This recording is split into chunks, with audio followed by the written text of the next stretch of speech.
Stage one, you were overwhelmed. Yeah. Stage two, now you're getting your time back. The next two stages are very like me just trying to put words to what I'm feeling. Like now you're at a place where you want to level up or be more efficient. This is the next phase that you're on now that you're getting your time back of the next. Something that me and Ryan, he was just here and we were talking to missionaries and pastors. We're trying to also help people dream. So I think this is becoming more clear for me as we're helping more people. There does seem to be a huge pain point with overwhelm. How the best to help? I don't know. I think with you it was very interesting because we've had a lot of conversations with pastors and they just go, I'm too overwhelmed to even have a call with you. You at least got on a call and we're just custom fitting what this is to you. Maybe as we move forward, it might need to be kind of what you had the pain point of the Facebook person where it's just like, we do it this way and you're either doing it this way, or you're not doing it with us. Yeah. I don't think so. I think even what Ryan just said of just like, we could point you in the right direction. I think we're trying to just find the best solution for kingdom things. And that seems to be one of them. But the stages of overwhelm, getting your time back, these are two main pieces. The next two, I think, are that like leveling up. And then the dreaming piece is what I'm getting very excited about because we had some extremely exciting conversations that we were allowed to just dream. What if this and what about that? And it just like, there are a lot of opportunities. So I think getting more people to where you're at.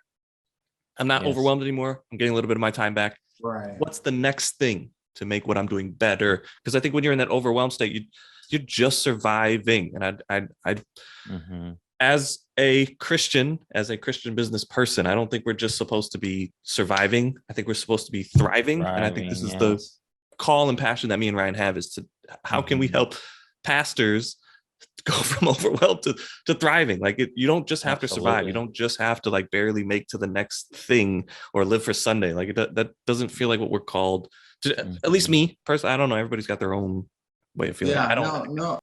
Stephen, I'm not sure. I think I understood everything you said, but are you saying like your particular experience may not be the same need and experience another pastor will have?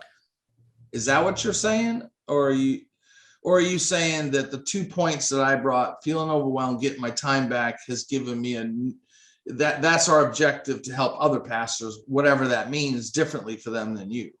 I think that there are two concepts that I'm trying to hold at the same time. One is, I think any pastor that feels overwhelmed, we're trying to help them get their time back, level up, and be able to dream.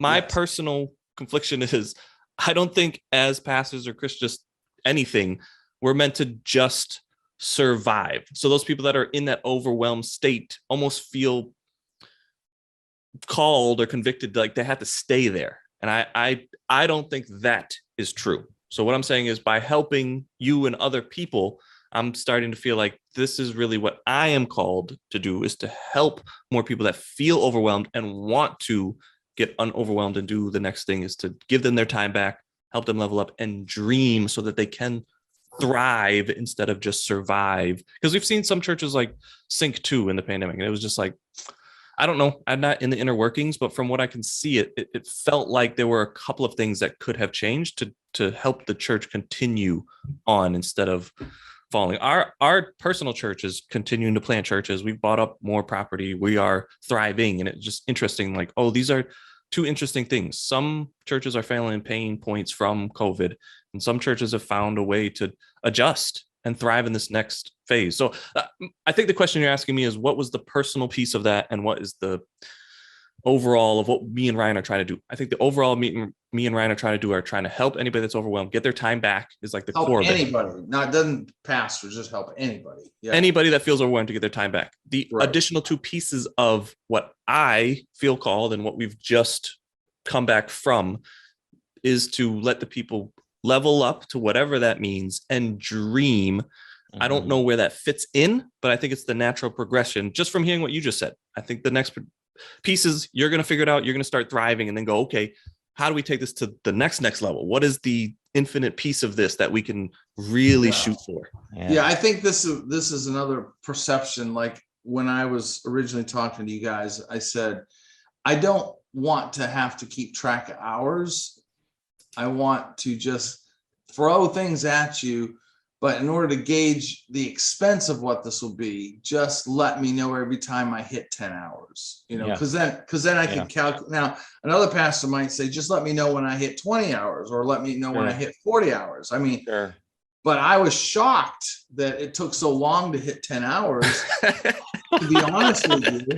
The amount of work that you got done. Yeah, because what took her 10 hours to reach probably was my 40 hours. Wow. And I'm not exaggerating, you know. This is another interesting conversation. I don't know if now is the perfect time to have it, but the idea of where you're at overwhelmed and going, I'm doing this, it's taking me 40 hours. How can I give this 40-hour position to somebody else? There is a discrepancy in just the efficiency, because somebody else is doing graphics full time, doing something full time. As soon as you hand it to them and it's something that's taking you 5 hours to do, it takes them 20 minutes. Like, there's the difference in outsourcing this thing. It's not 40 hours for 40 hours, but it's your 40 hours for somebody else's 10 hours. So like there's a huge discrepancy there. And I think this is what catches people to go, I can't pay somebody 40 hours of whatever this is to do this thing. But it's but the cost saving is in the efficiency, and it's somebody else's time. But what took me 40 hours could have taken somebody else in my office 10 hours, like it took them 10 hours, but the cost factor is different. If you're a pastor like Peter, who we just talked to, and you're feeling overwhelmed, we want to help you. I'm Ryan Rieger, and here with my good friend Stephen Hibbert, we have a passion to help pastors become unfrazzled so they can spend more time doing what they are called to do, what the Lord has called them to do in their ministry. Peter even said he wants to get out from behind his desk and go out and minister to folks. And with his VA service, he's been able to do that. And that's what excites us. So guys, don't wait. Let us help get your time back. Learn more by checking out the link in the description below.